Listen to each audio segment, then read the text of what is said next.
back again, and we're covering a number of themes here. Mel, I brought on board. He is supposed to be on vacation. He refuses to do so. And so what he wants to do, he wants to now go back to this idea of the Masjid al-Haram, which we've always assumed meant the place of bowing, the forbidden place of bowing.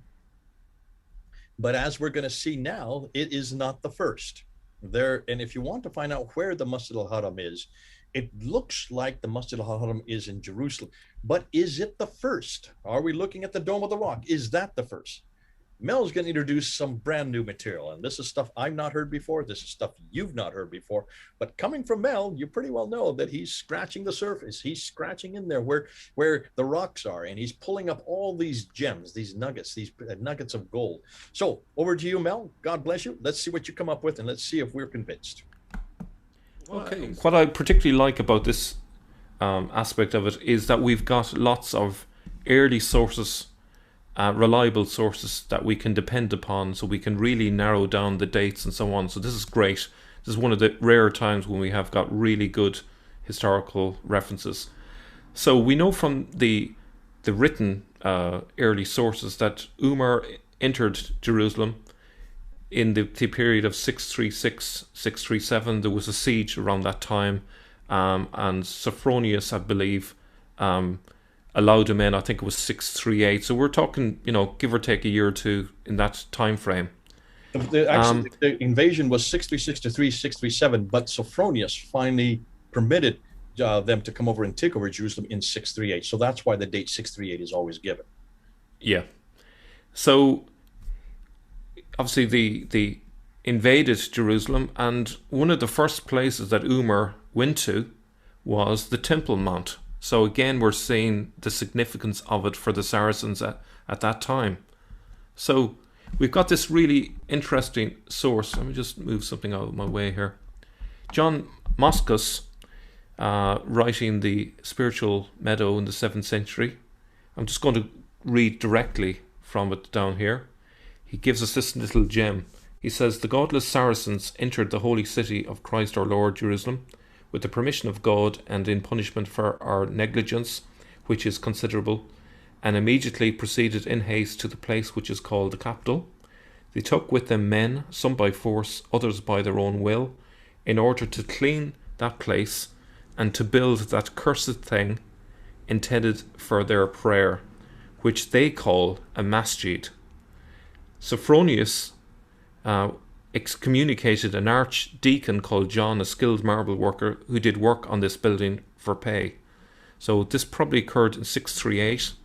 And it's interesting that Sebius also tells a similar story. In his version of the story, there was some form of Jewish prayer hall that was there, and when Umar arrived, he basically took it over and then did building work on it to make it their own. So that shows you that this was the place of interest for them.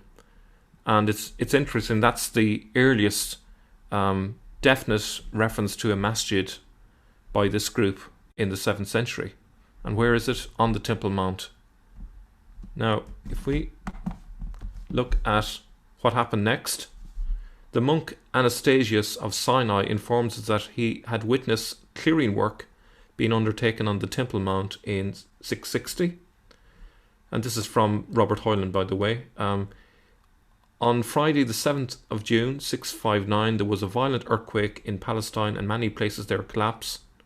Very likely the Mosque of Umar was one of the edifices affected, and it was therefore incumbent upon Muawiyah to have the structure rebuilt.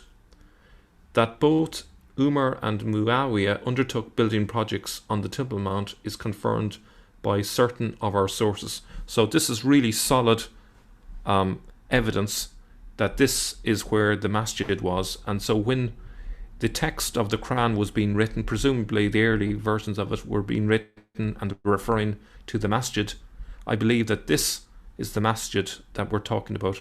Now it's interesting, my understanding of the Masjid al-Haram is the forbidden place of prostration. But so Jay, you mentioned to me that Murad had mentioned another meaning for that word al-Haram there in the context of the Masjid al-Haram. Yeah, for those of you who don't know who Murad is, he's one of our teammates who's lived in the Middle East, who speaks fluent Arabic and has done such a major amount of research looking at the Arabic and the Aramaic. And one of the things that he has said is that when you look at the word haram, we've always thought and assumed it meant the forbidden.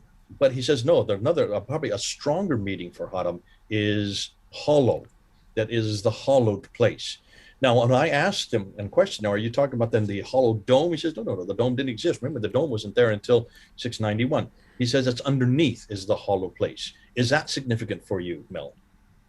It's hugely significant. I'm not going to break the surprise. I've got something really exciting to show you a little bit later, but keep that concept of the hollow Oh, so you're going to in do mind. something new that I've not heard yet. Well, this is going to be Yeah, exciting. All right, let's go for it. this is going to be new. So let's move this story forward a little bit.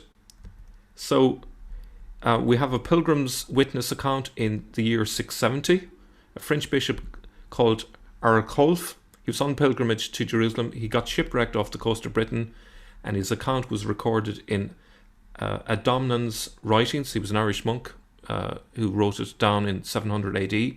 So it's, a witness account. And here's what he says. He says, in that famous place where once stood the magnificently constructed temple near the eastern wall, the Saracens now frequent a rectangular house of prayer, which they have built in a crude manner, constructing it from raised planks and large beams over some remains of ruins. This house can, as it is said, accommodate at least 3,000 people. Do you notice the shape of it? It reminds me very much of the tabernacle. We talked about that in a previous episode. Yeah, so essentially, you can see from the description, it pretty much matches what you find in the Old Testament. They were simply copying what the old tabernacle was. They wanted to build their version of the tabernacle where they would have the Holy of Holies in the corner, or the Kaaba, in other words. This is the location of the original Kaaba. And the area of it would have been about the size of an American football field, for those of you trying to visualize what we're talking about. Now, if we look at the timeline then, so this is when Umar builds the first masjid. Then an earthquake happens in 659. Then Muawiyah builds a new masjid. And then 692, Abd al-Malik builds the Dome of the Rock. Something happened to the masjid, possibly in between those two dates. Or maybe Abd al-Malik decided to really put a beautiful building for that site, or put a beautiful building on that site for centuries to come. Obviously, the wooden building wouldn't last forever, so he decided this is a good time as any to build a really magnificent building, and obviously thumbing his nose at the Christian churches across the hills from there. So it was obviously a statement as well as... Which is down below him, actually. That's right. Let me interject here. Go back to that timeline, just so people are aware. When we're referring to people like Umar and Muawiyah and Abd al-Malik, I hope you all know none of these are Muslims. Let me reiterate that.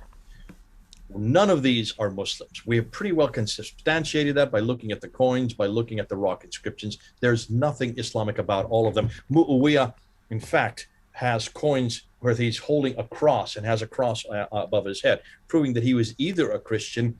The coins that he mints over in Iran have the fire altars. So Umar, we know, is from Hira. We know that Muawiyah is from Damascus.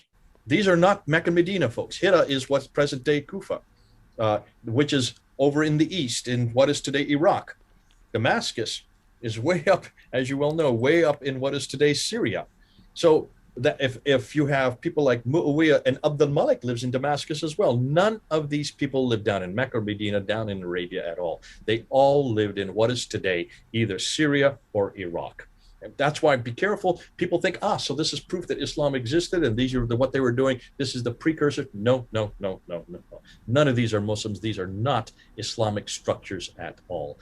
That's why, isn't it interesting what Mel's saying? Notice how similar that Muawiyah's masjid is to the tabernacle. Has anybody said that before, Mel? I think you're the first to discover that. Yeah, possibly. But it's pretty obvious when you look at the description and you look at what the Bible says about it, they pretty much looked at the Bible and said, "Yeah, we'll build it exactly like that." So, nothing, How nothing many times have surprising you there. heard us also talk about Abdul Malik's Dome of the Rock? The Dome of the Rock is not Islamic, it is Byzantine. It is Byzantine structure. The circumambulation was something that with the Byzantine structure, it was the best of its kind, the best Byzantine structure of its kind. So even as late as 692, they still did not have this view. They still were not Muslims. Now, Abdul Malik introduces that idea, and we've talked about this many times before. Back to you, Mel.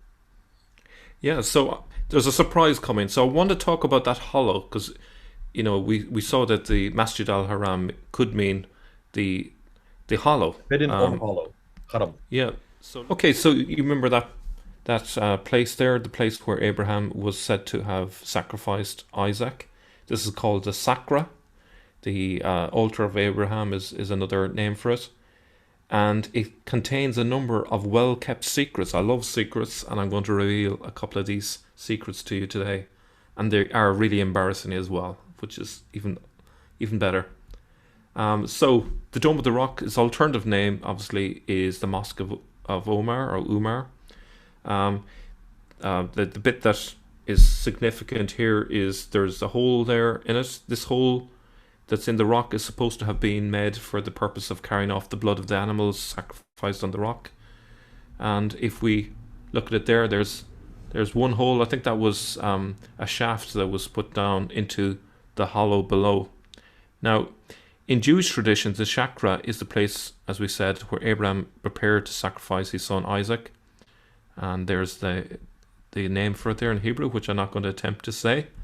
But under the Sacra is a hollow.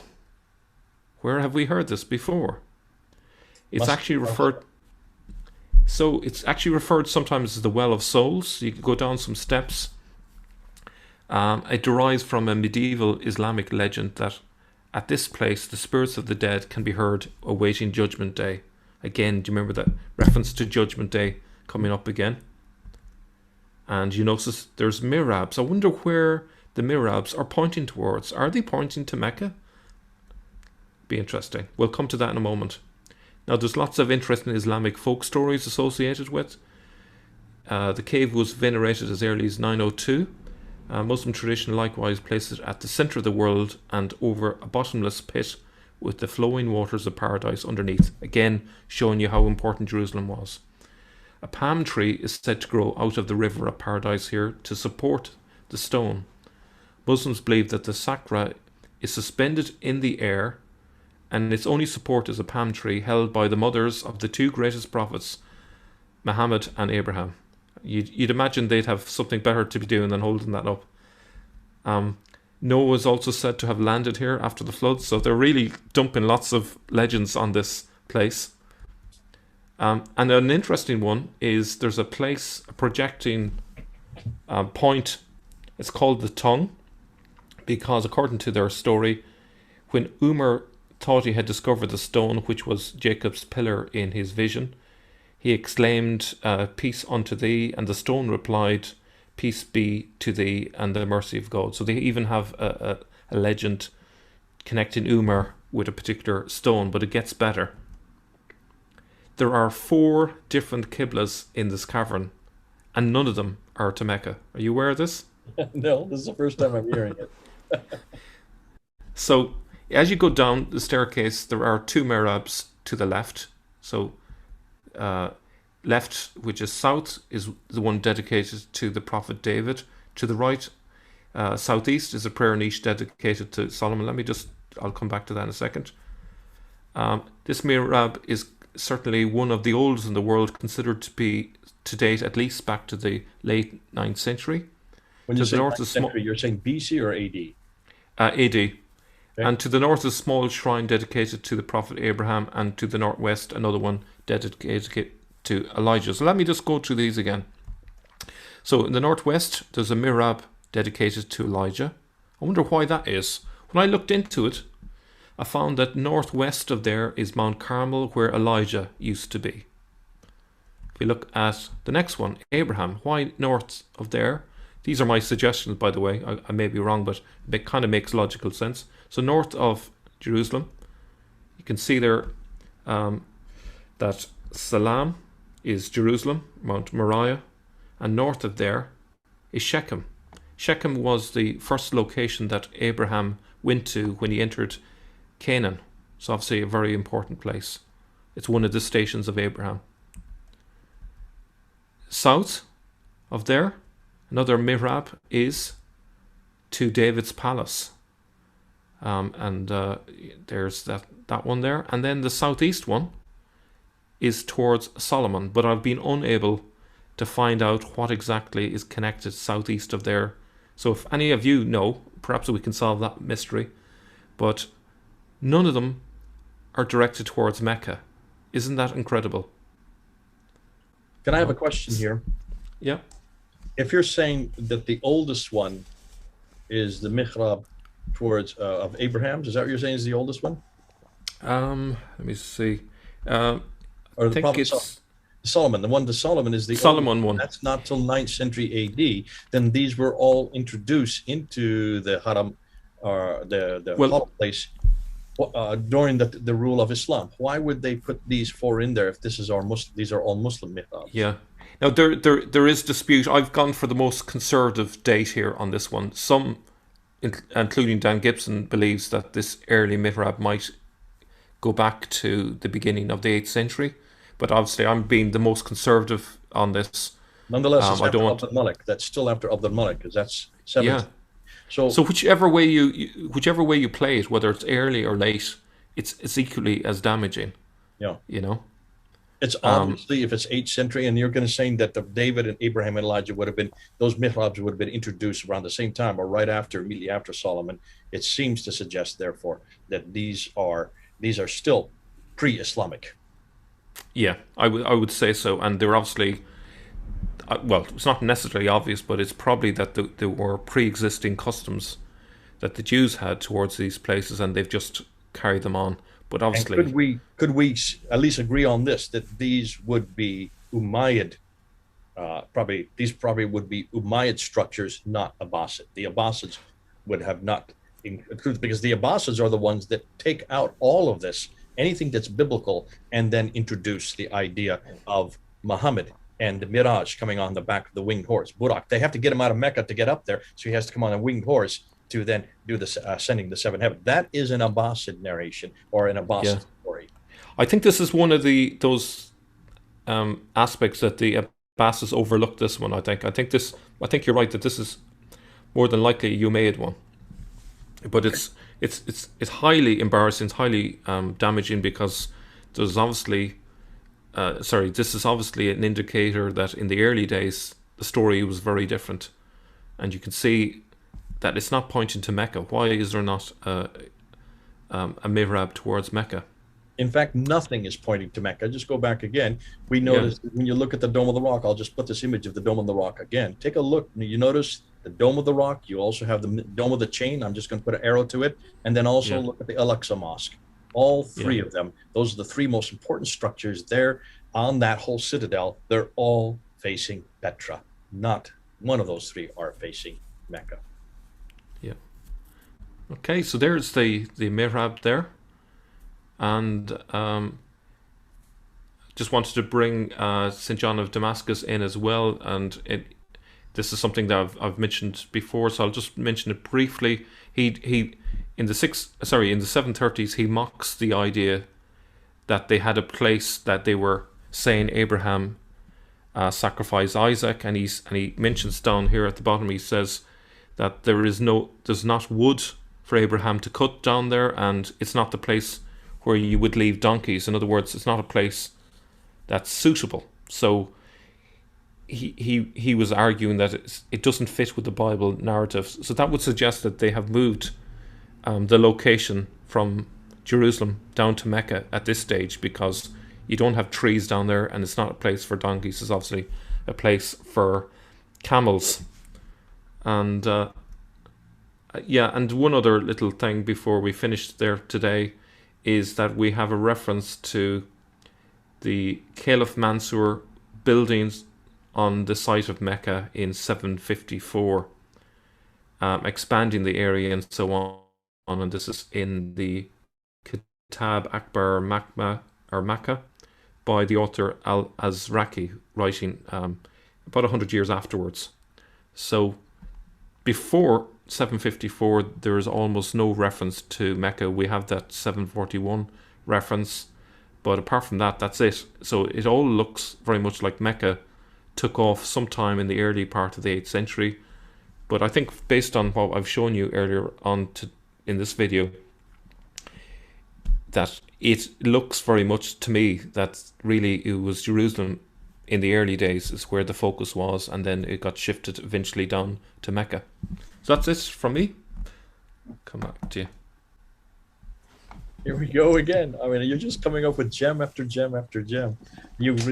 Just to summarize real quickly, like I like to do for those who are watching, you went through and you showed that there were other structures on the Dome of the Rock. And what you're trying to say, I'm sorry, on the Temple Mount, in Mount Moriah.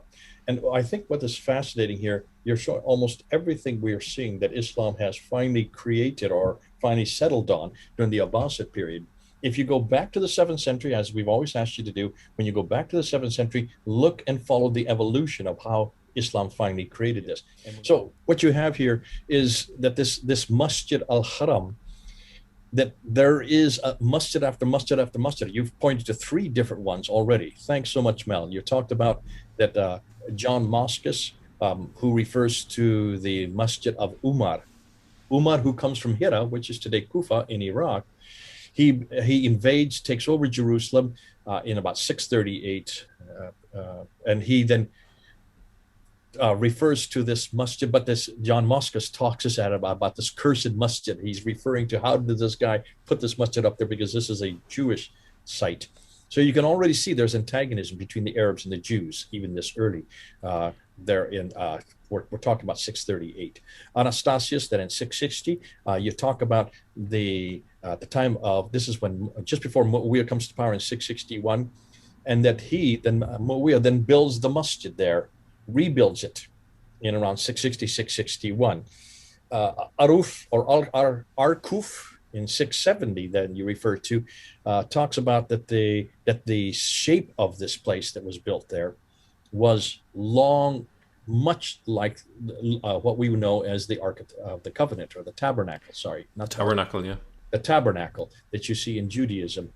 So it still suggests, therefore, that these are either still Jews, or they still are biblical, or they are Christians, but they are still following the biblical text, the biblical context. And then you talk about the Sakra, and you mentioned that the rock is haram, and we asked Murad, who came on, told us that actually that haram, it doesn't just mean forbidden. That's what Muslims have put to it. That's the imposition they have put on that word. It actually meant hollow.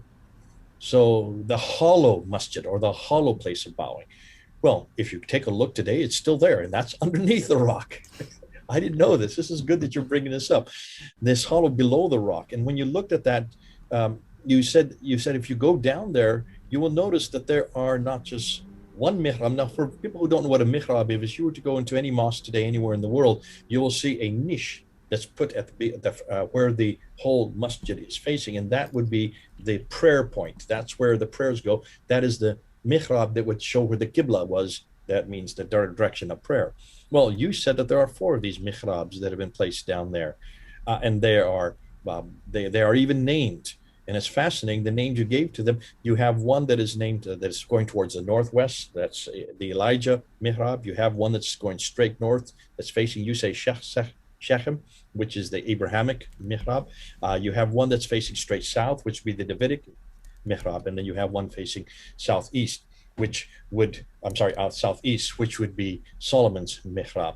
Fascinating, because these are all introduced sometime in the 7th and beginning of the 8th century, and which would suggest that these are Umayyad mihrab. So somewhere along during the Umayyad period, you have this view, this still very strong biblical view, that Jerusalem is the center of everything, and these mihrabs are pointing to historical places that the great prophets either lived in, or had something to do with, or was important to their story. We still don't know about Solomon. You've asked people to go in and come up, if they can come up with any response to that. And then you ended with John of Damascus, and you mentioned that John of Damascus is in 730. So you're well into the 8th century now. He's there in Damascus. He's there in the courts of the Umayyads still.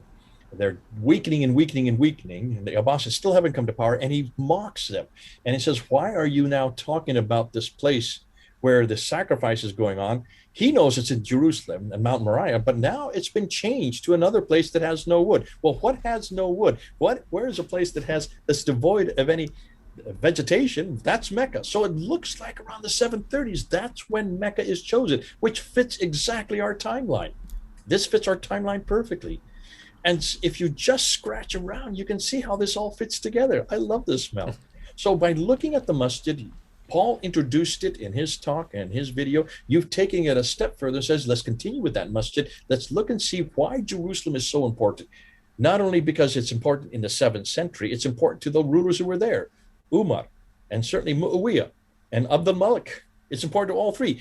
They may not have the same reasons. Abdul Malik was much more of a political reason because he is confronting the Byzantine Christianity, and that's why he puts those inscriptions there on the inner ambulatories. But they all are they're all in Jerusalem. Jerusalem is hugely significant because this is where always God has met his people. Mecca was not important, even as late as 691. 730, this is the first time I've heard you say this, and this is terrific. It looks like we're going to look at the early 8th century to understand where this is now being brought down to Mecca. And it looks like that Mecca from there on out becomes then the place of importance. Once you choose Mecca, you've got to give it a story. You've got to give it a history. You've got to give it significance. So what do? You take that which is in Jerusalem, you bring it down, which has probably been also in Petra, and you bring it down to Mecca. And are you all watching this? Are you all following this? Are you seeing where we're going with this? We are, in some ways, just by looking at what's happening in the 7th and 8th century, we're recreating how Islam really began. We're seeing these origins form right in front of us. Follow the path where it leads. Mel, you, Paul, Joe, Murad, you've done us a great favor because you're helping us and leading us along that path. God bless you. Thanks for your time. My pleasure, Jay. Thank you very much.